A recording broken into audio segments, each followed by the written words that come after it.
Location Sound Corp in North Hollywood was the scene for the West Coast launch and demo of Zoom's new F8 field mixer. Now, there was a lot of buzz on this new product, and their sales showroom was packed with professional audio people from all over Southern California. Like me, they were all here to meet Sam Green of Zoom and get the first hands-on look at Zoom's powerful new lightweight mixer, the F8. Location Sound Corp hosts industry events like this pretty frequently. Here's a photo of all the audio pros who attended Shure's wireless conference earlier this year, hosted by Location Sound. And if you look really carefully, you could see my smiling face buried somewhere over there on the right. It was an all-day comprehensive training on a really important topic, thanks to Shure. And, of course, thanks to Location Sound Corp for hosting it. By the way, Location Sound Corp has a really excellent rental department. I've used them many, many times. Great, friendly people who really know their stuff. They drop ship equipment anywhere in the world, and I've never had a problem with it working right out of the shipping case. Plus, they're always a phone call away. They have terrific backup and service. Maybe it's because the employees own the company. Anyway, great group of people. But back to the F8. When I got to play with it, I was impressed. It does seem that Zoom has taken a big leap that the rest of the industry will now have to catch up to in more ways than one. The Zoom F8 continues the trend of ever more function in a smaller package. It's got 8 inputs, which will take either XLR or quarter-inch, and can be either mic or line level. Now, really important are the high-quality super low-noise preamps. It also includes a slate, tone, timecode, all set to professional specs. The F8 also has 10 tracks for those 8 inputs, so you can record a separate stereo mix if you like.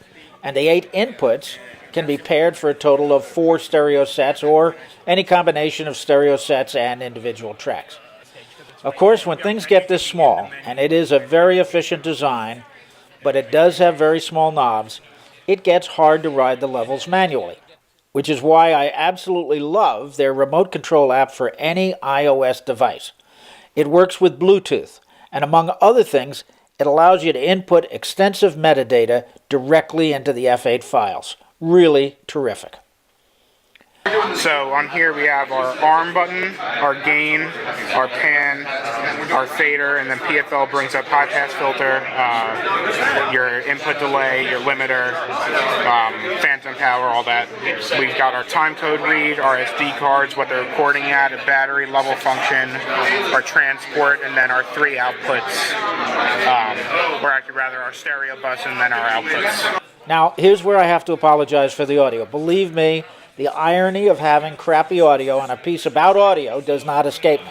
But I didn't show up at Location Sound Corp with a camera and mic, or for that matter, the intention to record anything. I was just so fascinated by the F8 and the general reaction from the audio professionals that were there that I got the bright idea to capture some of the event. And of course, I had my trusty cell phone with me, which is not my first choice for audio, or for video, for that matter. So I did try to filter out some of the ambience and enhance the voices, but I didn't break my back trying, so it might sound a little amateurish. Hey, get over it, you've heard worse on YouTube.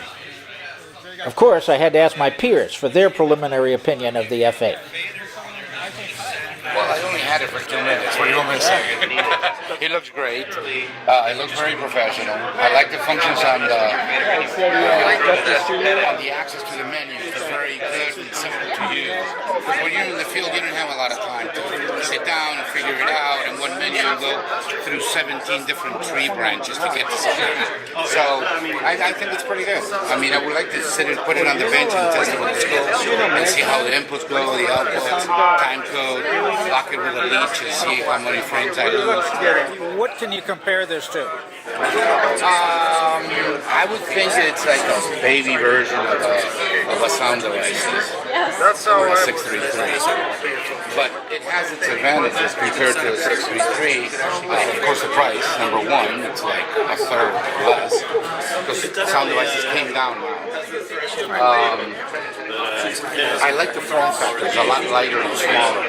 I can use my old 20-year-old FB32 case and have a recorder in the mixer. So, yeah, I can Had a chance to listen to it or anything, but it really looks nice and small, compact, and it could very well be a name changer in the industry, very similar to other companies in other industries who come in at a price point that's lower than the competition, and it's as good as the competition. So I'm thinking this could be a real game changer for this industry. Yeah. It's pretty mixer, smaller than I thought. Tackle mixer. Yeah, I saw that. And I actually bought that for a college up in Washington. What do you think of the price? You know, they had a lot of over-the-shoulder stuff, and they said, well, go with the Sunrise. They didn't have the money. They still have a new console, 2 APIs from there. Music is beautiful. Almost. Well, you don't doubt that it works. I don't doubt that. And they knew I was graduate. That's great. Tell me, what would you use this for? You might want to. Everybody's been doing documentaries. What kind of production? A lot of students started watching narratives. So I went up for a seminar. Brought some equipment down from Seattle. Demonstrated, okay, we have a mixer. Two man crew. And if you get a third man on it, For those kind of situations with the running gun, it can be lightweight. 4 contacts. 4 wires. For the car, it could be a good. Any more than that, you're maybe creative. Yeah, And put a good test. That's just a small sampling of the opinions I got from the audio pros at the Location Sound event. I'm sure we're going to be hearing and reading about the F8 quite a bit, and I'm looking forward to some good analysis in the trade press with results of both bench and field testing. Of course, there's a lot more to know about the F8, like 3 sources of power with auto switching, file protection, redundancy, incredible in and output, routing, flexibility, onboard filters, limiters, and more. That's why Zoom has the manuals for both the F8 field mixer and the iOS control app available online. They are worth your time. Please check them out. Zoom's F8 looks like a great product at a great price, and I'm sure Location Sound Corp would be happy to answer any questions you might have about it. This is John Coleman reporting.